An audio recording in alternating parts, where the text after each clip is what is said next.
मुफ्ती Tariq Masood speeches को subscribe करके bell icon पे जरूर क्लिक करें। जज़ाकल्लाह। इस्लाम में कौन से खेल पसंदीदा हैं? इस्लाम में कौन से गेम्स जायज़ हैं? बॉडी और दिमाग के लिए कौन कौन से खेल खेल सकते हैं? अब्दुल हादी अजमल इंडिया से बड़ा अच्छा सवाल किया अब्दुल हादी साहब ने इंडिया से। देखें, इस खेल को मैं इसमें यानी ये तो नहीं बताऊंगा ये खेल, ये तो खेल तो दुनिया में सैकड़ों हज़ारों हैं। उसूल बताऊंगा। कुरान मजीद में अल्लाह रब्बुल इज़्ज़त ने अहले ईमान की जो अच्छी अलामतें बयान की हैं उनमें एक ये है, वल्लदीना हुम अनिल लग़वी मुअरिज़ून। ईमान वाले लग़वियात से एराज़ करते हैं, फ़ुज़ूल चीज़ों से। इसी तरह हदीस में आता है, रसूलुल्लाह सल्लल्लाहु अलैहि वसल्लम ने इरशाद फरमाया, सही हदीस है, मिन हुस्नी इस्लामिल मरई तरकुहु मा ला यानी। आप सल्लल्लाहु अलैहि वसल्लम ने फरमाया, इस्लाम के अच्छाई में से, इंसान के इस्लाम की अच्छाई में से ये कि लायानी चीज़ों को, लायानी का मतलब होता है फ़ुज़ूल चीज़ें, कोई फ़ायदा नहीं उनका, ऐसी चीज़ों को छोड़ दे। तो उलमा कहते हैं लगव या फ़ुज़ूल चीज़ों की डेफिनेशन क्या है? हर वो काम जिसका ना दुनिया में कोई फ़ायदा हो ना आखिरत में कोई फ़ायदा हो, ऐसे काम को क्या कहा जाता है? फ़ुज़ूल और ला यानी। तो नबी ने भी मना किया। इसी तरह इसको लहव भी कहा जाता है। हदीस में आता है, आप सल्लल्लाहु अलैहि वसल्लम ने फरमाया, अला कुल्लु लहविन बातिल, सुनो हर लहव, हर खेल गलत है सिवाय 3 खेलों के, जिसमें आप सल्लल्लाहु अलैहि वसल्लम ने तीर अंदाज़ी, घुड़सवारी और ज़ौजा के साथ जो इंसान दिल लगी करता है, गपशप करता है, तो ये इस चीज़ के अलावा। तो इससे भी पता चलता है कि खेल में असल क्या है कि वो गलत हैं। हाँ, नबी सल्लल्लाहु अलैहि वसल्लम ने ये जो 3 खेल ज़िक्र किए, तो उलमा कहते हैं ये 3 खेल असल में एक एग्जाम्पल हैं। हर वो खेल जिससे आपको कोई फ़ायदा होता हो तो वो खेलना बिल्कुल जायज़ है। ना सिर्फ जायज़ बल्कि बाइस सवाब भी हो सकता है अगर आपकी नीयत अच्छी हो। तो अब आप इस मैयार पे खुद ही, घुड़सवारी है, ज़ौजा के साथ इंसान दिल लगी करता है तो मियाँ बीवी में मोहब्बत बढ़ती है, घर का माहौल अच्छा होता है। इसी तरह तीर अंदाज़ी एक ऐसा खेल है, खेल में आप तीर चलाना सीख जाते हो। घुड़सवारी एक ऐसा खेल है, घुड़दौड़ का मुकाबला करना या घोड़े पे जो मुख्तलिफ़ किस्म के खेल होते हैं, इससे आपको घुड़सवारी की जो है आदत पड़ती है और बहादुरी पैदा होती है, शजाअत पैदा होती है, सेहत अच्छी हो जाती है। तो उलमा कहते हैं वो तमाम खेल जिनका कोई ना कोई फ़ायदा हो। तो बाज़ उलमा ने उसका एक मैयार बयान किया है कि हर वो खेल जिसमें दिमाग थकता हो, आपका बॉडी को कोई फ़ायदा ना होता हो, वो खेल नाजायज़ है। इसलिए कि खेल का जो बेसिक मकसद है वो है दिमाग को फ्रेश करना, ताकि दिमाग मुफीद कामों में इस्तेमाल हो सके। जैसे आप खेलते हैं, फुटबॉल खेलते हैं, हॉकी खेलते हैं, भागते हैं, जिस्म थकता है लेकिन दिमाग फ्रेश हो जाता है आपका। नफ्सियाती डॉक्टर भी कहते हैं कि दिमाग को परेशानियों से बचाने के लिए, थकावट से बचाने के लिए जिस्मानी वर्जिश करना बहुत ज़रूरी है। तो अब अगर आप जिस्मानी खेल खेलते हैं और मकसद है दिमाग को फ्रेश करना, तो ये खेल मकसूद है। लेकिन अगर आप ऐसा खेल खेल रहे हैं जिसमें दिमाग थक रहा है आपका और उसके पीछे कोई अच्छा मकसद नहीं है, तो जब आप दिमाग को थकाएंगे तो दिमाग मुफीद कामों में कब इस्तेमाल होगा? जैसे शतरंज खेलना, चेस जिसे कहते हैं इंग्लिश में, वो जब आप खेलते हैं तो आपका दिमाग थक रहा होता है, बॉडी को कोई उससे फ़ायदा नहीं हो रहा होता। तो जब आपका दिमाग ठीक ठाक तरीके से थक जाता है तो आपको रेस्ट चाहिए होता है। हालांकि दिमाग को इसलिए फ्रेश किया जाता है कि वो अच्छे कामों में यूज़ हो सके।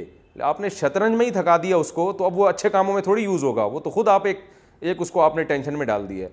तो हर वो खेल जिसमें दिमाग थकता हो और बॉडी को फ़ायदा नहीं होता हो, ऐसे खेल को उलमा जायज़ नहीं करार देते। यही वजह है कि बहुत से फुक़हा ने शतरंज को नाजायज़ लिखा है।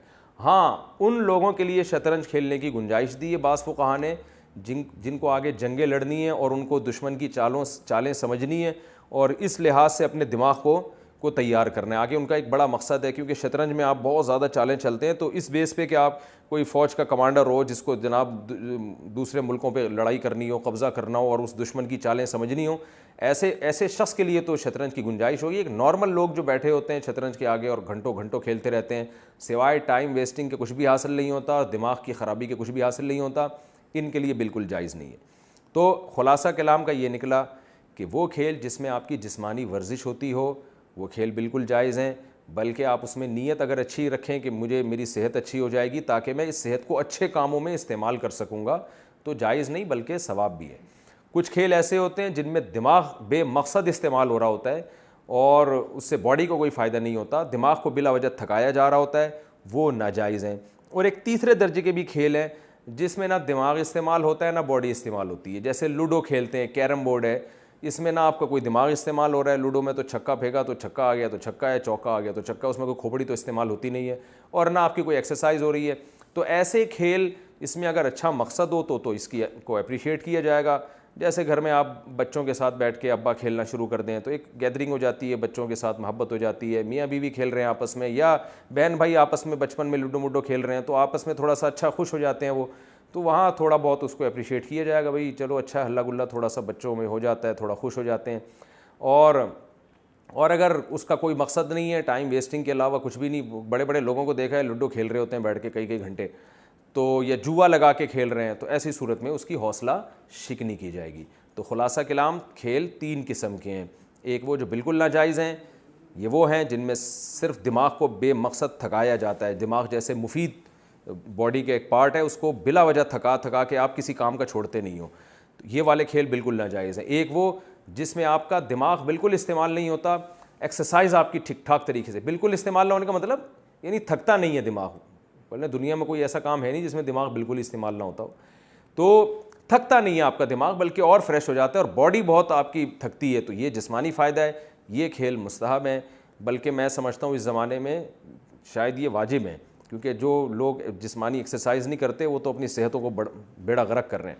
تیسرے درجے کے وہ کھیل ہیں کہ دماغ بھی نہیں تھکتا, باڈی بھی نہیں تھکتی, تھوڑا ہلا گلا ہو جاتا ہے, تو ایسے کھیلوں کے پیچھے اگر کوئی اچھا مقصد ہوگا تو پھر ان کی حوصلہ افزائی کی جائے گی. اور اگر مقصد نہیں ہوگا, جیسے سنوکر کلب میں لڑکے ڈبو کھیل رہے ہوتے ہیں, اس میں کیا مقصد ہے سوائے اس کے کہ وہ منہ میں گٹکا رکھا ہوا ہوتا ہے, دوسرے نے اور پان رکھا ہوا ہوتا ہے, ایک نے نسوار رکھی ہوئی ہوتی ہے اور بلا وجہ کی شاٹیں لگا رہے ہیں, ٹائم ویسٹنگ, کوئی فائدہ نہیں. تو ایسے کھیلوں کو بھی اس کی بھی حوصلہ شکنی کی جائے گی. اسلام نے ان چیزوں کو پسند نہیں کیا. ہمارے پاس ٹائم بہت تھوڑا ہے, آخرت کی تیاری کے لیے اللہ نے ہمیں بھیجا ہے, ڈبو کھیلنے کے لیے اللہ نے ہمیں نہیں بھیجا ہے. تو اس لیے اپنے آپ کو بچاؤ. پب جی بھی اسی میں داخل ہے, جس کو میں ٹائم ویسٹنگ کے علاوہ کچھ بھی حاصل نہیں ہو رہا اور لوگ پاگل دیوانے ہو رہے ہیں. تو کھیل کا تو مقصد ہے مفید کام آدمی کر سکے ذہن کو فریش کر کے, لیکن آپ نے پب جی میں ہی ذہن کو اتنا تھکا دیا کہ اب آپ کسی اور کام کے نہیں رہتے, تو اصل جو ٹائم تھا آپ نے سارا پب جی کو دے دیا.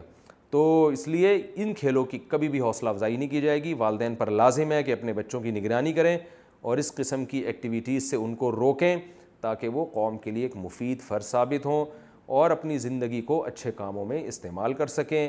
قرآن میں اللہ کا ارشاد ہے کہ جب ہم اہل جہنم کو جہنم میں ڈالیں گے تو ہم ان سے کہیں گے افا حسبتم انما خلقناکم عبثا وانکم الینا لا ترجعون, تم نے یہ سمجھ رکھا تھا کہ ہم نے تم کو بیکار پیدا کیا ہے, یعنی کھیل تماشے کے لیے پیدا کیا ہم نے تم کو, اور تم نے ہماری طرف لوٹ کے نہیں آنا, تم نے یہ کیوں گمان کر لیا تھا.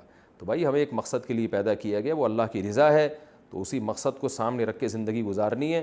دنیا کو مسافر خانہ, اسی میں آپ نے کھیل تماشوں میں ٹائم ضائع کر دیا تو آخرت میں بہت حسرت ہوگی. Thanks for watching. Don't forget to like, comment, share and subscribe to Mufti Tariq Masood Speeches channel.